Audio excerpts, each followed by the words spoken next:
कल का टॉपिक अपना था विद्युत धारा और आज का टॉपिक है वो है अपना विभवांतर। तो अपन को विभवांतर को देखना है तो सबसे पहले तो अपने देखते हैं कि विभवांतर होता है क्या है। तो विभवांतर को सबसे सिंपल भाषा में बोले तो अपन ये बोल सकते हैं कि एक बिंदु से दूसरे बिंदु में ले जाने वाले आवेश को अपन क्या कहते हैं, विभवांतर। एक बिंदु से दूसरे बिंदु तक अपना आवेश को ले जाते हैं, उसमें कितना कार्य किया गया वो अपना विभवांतर कहलाता है। तो सबसे पहले तो देखो विभवांतर की परिभाषा पता होनी चाहिए। तो विभवांतर की परिभाषा लिखते हैं अपन कि किसी धारावाही परिपथ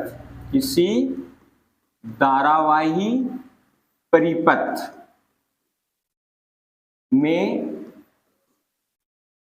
एक बिंदु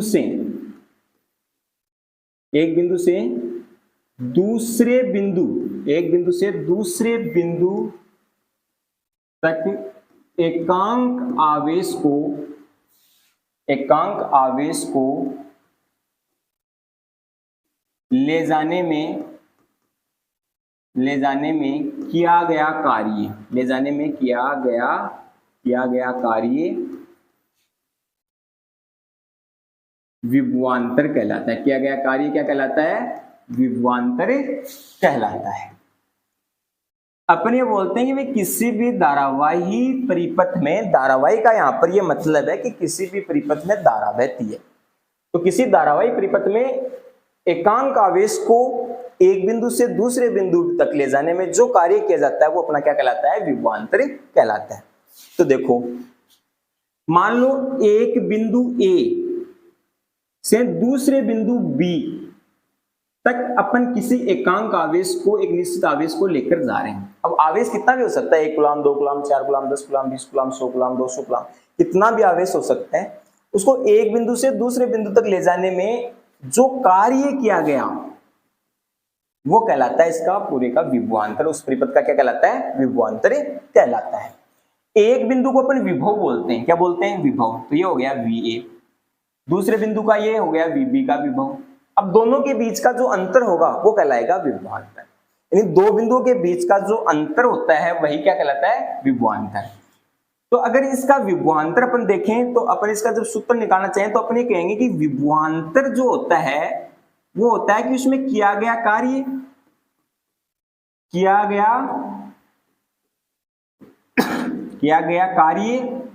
बटा इसमें आवेश, किया गया कार्य बटा आवेश, उसका क्या हो जाएगा, विभवांतर।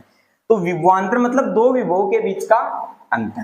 तो मान लो कि VB में से VA घटा दूं तो ये हो जाएगा उसका विभवांतर, और किया गया कार्य है W और आवेश है उसमें Q, तो ये इसका क्या हो जाएगा, विभवांतर ज्ञात करने का सूत्र हो जाएगा। अब दोनों में से मान लो कि कभी VA बिंदु को अपन अनंत मान लें तो VB रह गया, VB को अनंत मान लें तो V हो गया। तो कहने का मतलब है कि अपन इसको V से लिख सकते हैं, V बराबर W बटा Q। ये इसका क्या हो जाएगा, विभवांतर निकालने का सूत्र हो जाएगा। ये विभवांतर निकालने का क्या हो गया, सूत्र हो गया। विभवांतर के बाद, सूत्र के बाद अपन ये देखते हैं कि जो विभवांतर का मात्रक होता है वो क्या होता है।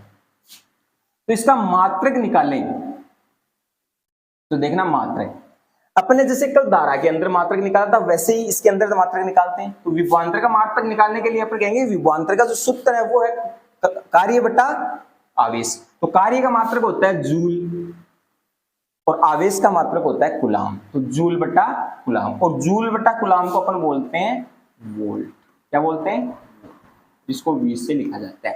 तो इसका जो विभवांतर का मात्रक होगा वो क्या हो जाएगा, वोल्ट हो जाएगा। अब अपन ये बात करते हैं कि विभवांतर को मापने वाला यंत्र कौन सा होता है। तो विभवांतर को जो मापने वाला यंत्र है वो है वोल्टमीटर। तो विभवांतर को मापने वाला यंत्र,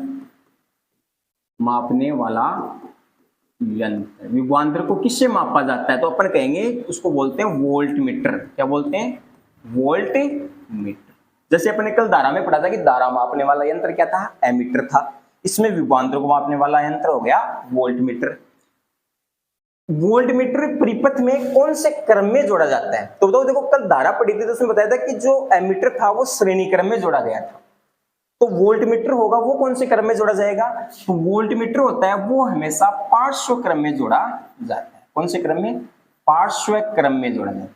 कौन से क्रम में जोड़ा जाता है? पार्श्व क्रम में।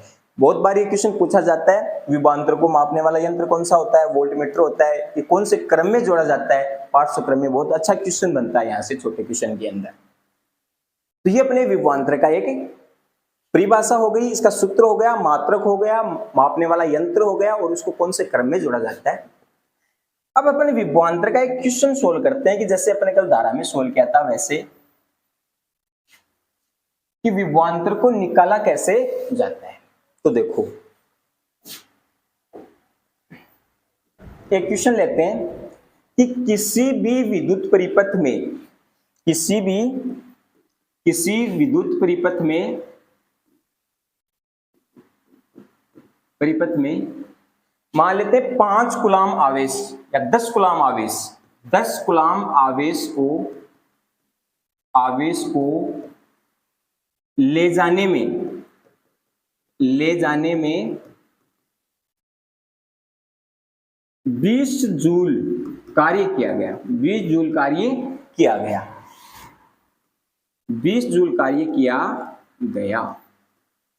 तो विभवांतर का परिणाम ज्ञात कीजिए। विभवांतर का परिणाम ज्ञात कीजिए। अब अपन को इसको सोल्व करने के लिए सबसे पहले अपन को इसमें ये देखना है कि अपन को क्या दे रखा है इसमें। तो देखो आंसर इस निकालते हैं इसका। सबसे पहले दिया हुआ लिख लेते हैं। तो 10 कूलाम आवेश दे रखा है। Q का मान अपन को कितना दे रखा है? 10 कूलाम। और क्या दे रखा है इसमें? 20 जूल कार्य। तो W का मान कितना दे रखा है? 20 जूल दे रखा है। कितना दे रखा है? 20 जूल। अपन को पूछा क्या है? विभवांतर पूछा है। तो सूत्र क्या होता है विभवांतर का? V बराबर W बटा Q। W का मान कितना है? 20। Q आवेश का मान कितना है? 10। तो कितना आ जाएगा? 2। और विभवांतर को किसे लिखा जाता है? वोल्ट से। तो 2 वोल्ट इसका क्या आ जाएगा? ये अपने पास सीधा सा मान लो कि इसके अंदर जो अपन को मान दिए हैं उसको देखकर अपने विभवांतर निकाल लिया। लेकिन मान लो कि विभवांतर ना देखकर विभवांतर दे दे क्वेश्चन के अंदर और कार्य या आवेश पूछ ले, तो उसके अंदर कैसे निकालेंगे? तो सीधा सा सिंपल सा तरीका है कि V बराबर W बटा Q। यदि अपन से ये पूछे V पूछ रहा है W Q देकर, तो इस सूत्र से निकाल लेंगे। लेकिन V और Q दे दे क्वेश्चन के अंदर, W पूछ ले, तो इसका वजन गुणा कर दो, और वजन गुणा करोगे तो W इधर आ जाएगा, VQ इधर चला जाएगा। तो इस सूत्र से अपन इसको निकाल लेते हैं। तो देखो एक क्वेश्चन और लेते हैं कि जैसे मान लो कि इसमें सिंपल सा मैं मान बताकर इसमें से इसका आंसर निकालते हैं। देखो मान लो कि अपन को दे दिया कि किसी विद्युत परिपथ में 20 कूलाम आवेश दे रखा है। कितना दे रखा है? 20 कूलाम आवेश। Q का मान अपने पास 20 कूलाम आवेश दे रखा है। और मान लेते हैं इसमें 5 जूल या फिर 5 वोल्ट, सॉरी 5 वोल्ट विभवांतर उत्पन्न हो रहा है। कितना वोल्ट? 5 वोल्ट विभवांतर हो रहा है। 5 वोल्ट विभवांतर दे रखा है। और ये पूछ रहा है इसमें कि कितना कार्य किया गया। तो कार्य का मान अपन से पूछ रहा है। तो इस सूत्र से निकाल लेंगे कि W बराबर VQ हो जाएगा। V का मान अपने पास कितना है? 5। Q का मान कितना है? 20। तो कितने हो गए? 100 जूल। 100 जूल कार्य आ जाएगा। इसका कितना आ जाएगा? 100 जूल कार्य हो जाएगा। इस तरीके से अपन कोई भी क्वेश्चन अपन को 2 मान देगा और 1 पूछेगा, तो इसे किसी भी प्रकार का विभवांतर का क्वेश्चन होगा वो अपन इसमें आसानी से सोल्व कर सकते हैं। एक क्वेश्चन इसके अंदर अपन ये देखते हैं। देखो अगला क्वेश्चन कि 1 वोल्ट विभवांतर किसे कहते हैं। इंपॉर्टेंट क्वेश्चन है, काफी बार पूछा जाता है। 1 वोल्ट विभवांतर कि 1 वोल्ट विभवांतर, 1 वोल्ट विभवांतर को परिभाषित कीजिए। 1 वोल्ट विभवांतर को परिभाषित कीजिए। या फिर क्वेश्चन को इस तरीके से पूछ सकता है कि 1 वोल्ट विभवांतर का क्या अर्थ है। तो देखो 1 वोल्ट विभवांतर अपन किसको बोलते हैं कि किसी विद्युत परिपथ में, अगर इसको लैंग्वेज के रूप में लिखें तो ऐसे लिखेंगे कि किसी विद्युत परिपथ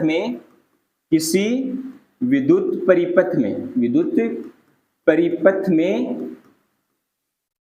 अगर 1 कूलाम आवेश को ले जाने में, 1 कूलाम आवेश को ले जाने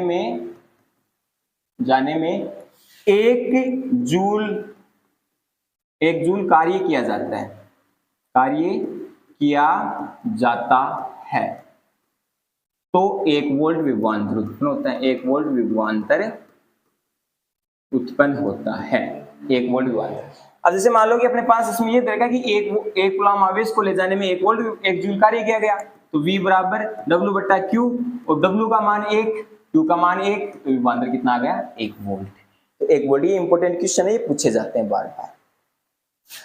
अब इसके बाद में अपन ये देखते हैं कि कोई भी परिपथ यदि हमें बनाना है, कोई भी परिपथ हमें बनाना है, तो उसके लिए अपन को जो अवयव लेंगे काम में, उनके अवयवों की हमें क्या चाहिए, प्रतीक चाहिए। क्योंकि अपन कोई भी प्रतीक, जैसे बैटरी है तो बैटरी का चित्र अपन परिपथ के अंदर नहीं बना सकते, प्रतिरोध है, प्रतिरोध का चित्र अपन बैटरी परिपथ के अंदर नहीं बना सकते, तो उसके प्रतीक अपन को काम में लेने। तो मैं एक तरफ आपको बता रहा हूं उनके प्रतीक के नाम, और एक तरफ बता रहा हूं उनके अवयव के नाम, और एक तरफ बता रहा हूं प्रतीक। तो देखो अवयव, इधर लिख रहा हूं मैं अवयव और इधर लिख रहा हूं मैं प्रतीक, कि कौन से अवयव का प्रतीक कैसा होता है। सबसे पहले अपन लेते हैं मान लो बल्ब, क्या लेते हैं, तो जो बल्ब का प्रतीक होगा वो अपन इस तरीके से, ये बल्ब का प्रतीक हो जाएगा। बल्ब के बाद में अपन दूसरा प्रतीक लेते हैं मान लो सेल, क्या लेते हैं, सेल। तो जो सेल का प्रतीक होता है उसमें होता है कि एक बड़ी रेखा एक छोटी रेखा, बड़ी रेखा प्लस को दर्शाती है, छोटी रेखा माइनस को दर्शाती है। तीसरा लेते हैं अपन बैटरी। तो बैटरी के अंदर क्या होता है, जैसे सेल होते हैं ना, सेलों का संयोजन हो जाएगा, एक सेल के बाद एक सेल जोड़ देंगे, एक सेल के बाद एक सेल, एक सेल के बाद एक सेल, तो इस तरीके को अपन क्या बोल देंगे, बैटरी बोल देंगे। क्या बोल देंगे, बैटरी। एक होती है अपने पास ओन कुंजी, या फिर अपन बोल देंगे खुली कुंजी, खुली कुंजी यानी जो बंद कुंजी है। खुली कुंजी का मतलब होता है कि जैसे मान लो कि अपन एक बंद होती है और एक खुली होती है। देखो ये तो होती है खुली कुंजी, ये तो ओन है। एक होती है बंद कुंजी जिसमें धारा प्रवाहित नहीं होती, ये होती है खुली कुंजी, इसमें धारा प्रवाहित नहीं होती, इसमें धारा प्रवाहित होती है। एक अपने पास इसके अंदर आती है तारों का संयोजन, तारों का संयोजन। तो जो तारों का संयोजन होगा वह, जैसे मान लो कि एक बिंदु से अपन कई तार जोड़ देते हैं, वो होता है तारों का संयोजन। एक होता है बिना संधि के तार, बिना संधि के तार या बिना संयोजन के तार। तो जैसे मान लो कि अपन ने इस तरीके से जोड़ दिया, ये वायर एक दूसरे से टच होते नजर आ रहे हैं लेकिन ये जुड़े हुए नहीं है। एक अपन लेते हैं इसमें प्रतिरोध। तो जो प्रतिरोध का प्रतीक होता है वो इस तरीके का होता है, ये होता है आपका प्रतिरोध। एक अपने पास होता है परिवर्तित प्रतिरोध, परिवर्तित प्रतिरोध।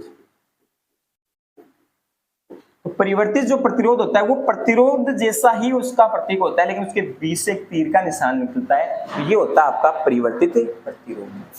एक अपन यहां निकालते हैं धारा नियंत्रक, धारा नियंत्रक। और जो धारा नियंत्रक का प्रतीक होता है वो भी प्रतिरोध जैसा ही होता है। तो देखो इधर से मान लो कि अपन एक तीर का निशान लगा के ऐसे छोड़ दें, तो ये हो जाएगा आपका धारा नियंत्रक। एक अपन बात करते हैं यहां पर एमीटर, जो अपन धारा को मापने वाला यंत्र होता है जो परिपथ में जोड़ा जाता है श्रेणी क्रम में, वो होता है एमीटर। तो ये हो गया आपका एमीटर, एक प्लस सिरा और एक माइनस सिरा। एक होता है आपका वोल्टमीटर। तो वोल्टमीटर जो आपको पार्श्व क्रम में जोड़ा जाता है, जो विभवांतर को मापने का काम करता है। ये अपने पास 11-12 अवयव हैं और इनके ये प्रतीक हैं, इन प्रतीकों के द्वारा लिखा जाता है। जैसे मान लो कि अपन यहाँ पर एक परिपथ बनाकर देखते हैं। परिपथ में क्या लेते हैं अपन, यहाँ पर मान लो एक बल्ब जोड़ दिया, ये बल्ब का प्रतीक बना दिया।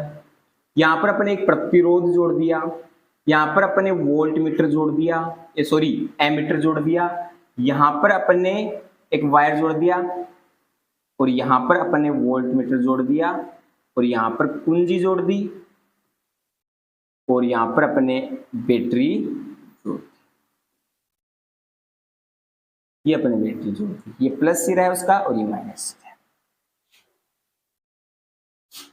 प्लस सिरे से धारा निकलती है आई और बल्ब से होती हुई, प्रतिरोध से होती हुई, एमीटर से होती हुई विभवांतर वोल्ट मीटर से होती हुई कुंजी से होती हुई अपने पास क्या आ जाएगी, वापस व्यक्ति के पास वो धारा आ जाती है। अपने देखो यहाँ पर एमीटर को यहाँ जोड़ा है और वोल्ट मीटर को यहाँ जोड़ा है। क्या अपन वोल्ट मीटर को यहाँ पर और एमीटर को यहाँ जोड़ सकते हैं? नहीं, अपन यहाँ नहीं जोड़ सकते, क्योंकि अपने पढ़ा है कि एमीटर हमेशा श्रेणी क्रम में जोड़ा जाता है और वोल्ट मीटर होता है वो हमेशा पार्श्व क्रम में जोड़ा जाता है। इसलिए एमीटर श्रेणी क्रम में जुड़ेगा और वोल्ट मीटर समांतर क्रम में जुड़ेगा। एक बोर्ड एग्जाम में क्वेश्चन आया हुआ था जिसमें इसको हटाकर यहाँ x लिख दिया, इसको हटाकर यहाँ y लिख दिया, पूछा गया कि यहाँ पर क्या आएगा, तो ऑप्शन में एमीटर वोल्ट मीटर दे रखे थे, तो यहाँ पर लिखना था आपको एमीटर और यहाँ पर लिखना था वोल्ट मीटर। इसकी पहचान करनी थी, ऐसा सिंपल सा क्वेश्चन बोर्ड एग्जाम के अंदर आया हुआ है। तो अपने पास जो अपनी आज की क्लास के अंदर अपने विभवांतर के बारे में पढ़ा, विभवांतर की जो परिभाषाएं हैं वो अपन को पता होनी चाहिए, उसका सूत्र हमें पता होना चाहिए, मात्रक का पता होना चाहिए, अवयव हैं वो दे रखे हैं, विभवांतर को मापने वाला जो यंत्र है किसे मतलब मापा जाता है वोल्ट मीटर से, उसको कौन से क्रम में जोड़ा जाता है, ये चीजें अपन को